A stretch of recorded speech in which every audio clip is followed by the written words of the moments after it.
سورہ بقرہ شروع کر رہے ہیں۔ سورہ فاتحہ کی مختصر تفسیر، میں بار بار مختصر کا لفظ اس لیے استعمال کر رہا ہوں، وہ میں نے پہلے تشریح اب کر دی ہے کہ ہم مختصر ہی بیان کر سکتے ہیں، کما حقہ نہیں کر سکتے۔ تو اب سورہ بقرہ، یہاں پہ سورۃ البقرہ یہ مدنی سورت ہے، مدینہ طیبہ میں اس سورت کی جو آیات ہیں وہ مدینہ طیبہ میں سب سے پہلے نازل ہوئی۔ یہ پہلی مدنی سورت ہے کہ اللہ کے حبیب علیہ السلام جب ہجرت فرما کر مکہ مکرمہ سے مدینہ طیبہ تشریف لے گئے تو یہ پہلی سورت نازل ہوئی مدینہ منورہ میں بقرہ کے نام سے۔ کچھ روایتوں میں پہلے یہ آپ سماعت فرما رہے، کچھ روایتیں ایسی ملتی ہیں کہ جن کے اندر سورۃ البقرہ کہنے سے منع کیا گیا، بلکہ کہا گیا کہ اس کو یوں کہو کہ ایسی سورت جس کے اندر گائے کا ذکر موجود ہے۔ سورہ آل عمران نام رکھنے سے منع کیا گیا، بلکہ یوں کہا گیا کہ ایسے کہو کہ وہ سورت جس کے اندر آل عمران کا ذکر کیا گیا۔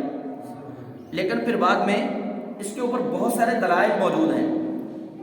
یہ شروع اسلام میں یہ حکم تھا، اور پھر یہ خود ہی حکم جو ہے وہ رسالت مآب صلی اللہ علیہ وآلہ وسلم کے زمانہ اقدس میں اس حکم کو منسوخ کر دیا گیا۔ صحابہ کرام نے یہ نام لینا شروع کر دیے، سورۃ البقرہ کا، سورہ آل عمران کا، سورۃ الاخلاص کا، سورہ انفال کا، تو پھر یہ چیز جو ہے یہ خود ہی منسوخ ہو گئی۔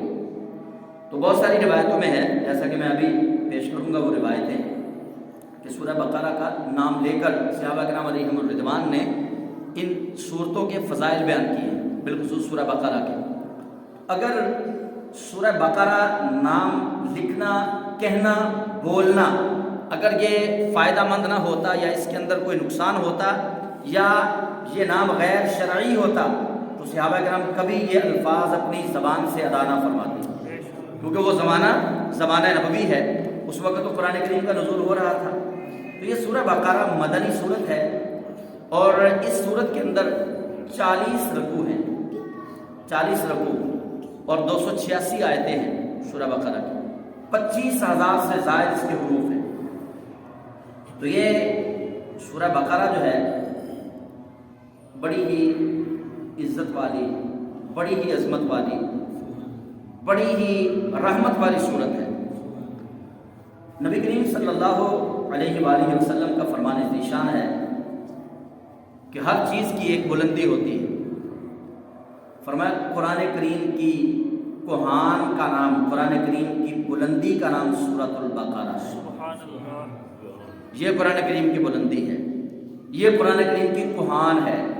جس طرح اونٹ آپ نے دیکھا ہے، اونٹ کی بلندی اس کی کوہان سے سجتی ہے، واضح ہوتی ہے، اسی طرح اللہ کے حبیب علیہ السلام فرماتے ہیں کہ سورہ بقرہ قرآن کریم کی کوہان ہے، یہ قرآن پاک کی بلندی ہے۔ تو یہ بڑی ہی برکت والی، مرتبے والی صورت ہے۔ صحابہ فرماتے ہیں، ایک روایت میں آتا ہے کہ جو شخص سورہ بقرہ اپنے گھر میں دن کے وقت پڑھے، رب ذوالجلال اس کے گھر کو 3 دن شیطان سے محفوظ و مامون فرما دیتا ہے، اور جو رات کے وقت سورہ بقرہ پڑھے، اللہ کریم 3 راتیں اس کے گھر کو شیطان اور جنات سے محفوظ و مامون فرما دیتا ہے، یعنی اس کے گھر کی رب ذوالجلال حفاظت فرماتا ہے۔ اور بلکہ نبی پاک صاحب الاولاق صلی اللہ علیہ وآلہ وسلم آپ فرماتے ہیں کہ جو شخص سورہ بقرہ کی آخری 2 آیتیں رات کو پڑھے، رب ذوالجلال اس شخص کو تمام ناگہانی آفتوں اور مسائل سے نجات عطا فرمائے گا۔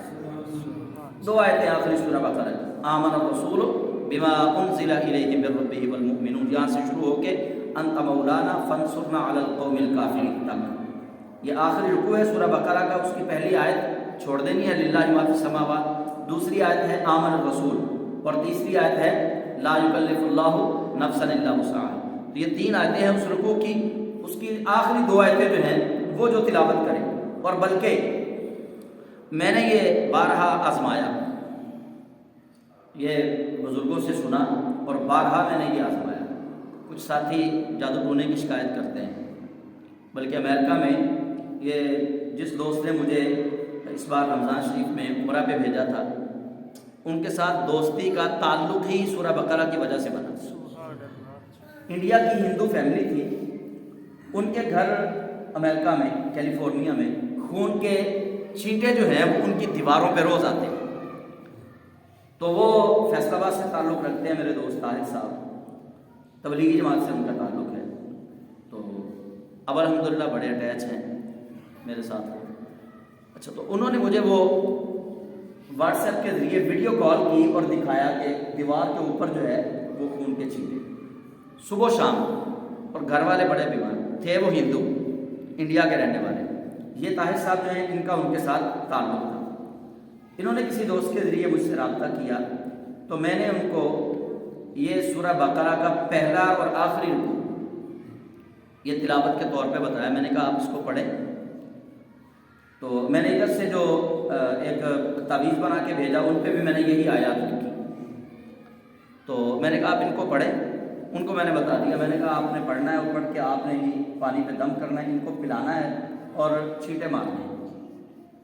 اللہ کریم نے ایسا کرم کیا کہ ان کے گھر سے وہ سارا جادو ٹونے کا اثر ختم ہو۔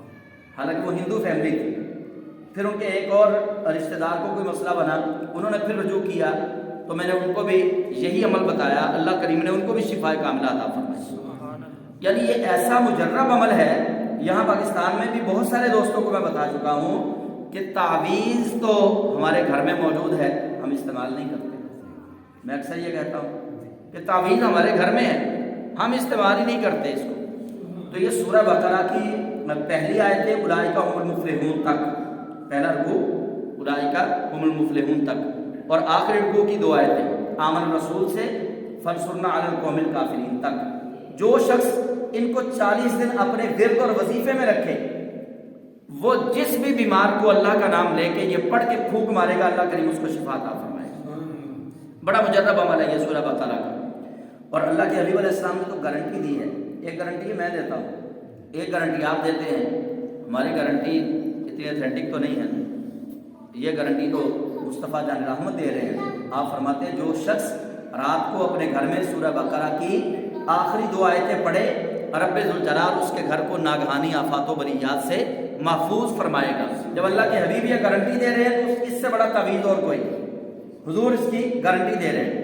اور پھر نبی رحمت صلی اللہ علیہ وسلم نے فرمایا اپنے گھروں کو قبرستان نہ بناؤ، فرمایا سورۃ البقرہ کی تلاوت کیا کرو۔ جس گھر کے اندر سورہ بقرہ کی تلاوت کی جاتی ہے، نبی رحمت فرماتے ہیں شیطان اس گھر سے بھاگ جاتا ہے، شیطان اس گھر سے بھاگ جاتا ہے، جنات اس گھر سے ڈرنا شروع ہو جاتے ہیں، برکت کے سویرے وہاں پہ ہو جاتے ہیں، برکت کے اجالے وہاں پہ ہو جاتے ہیں، جس جگہ سورۃ البقرہ کی تلاوت کی جائے۔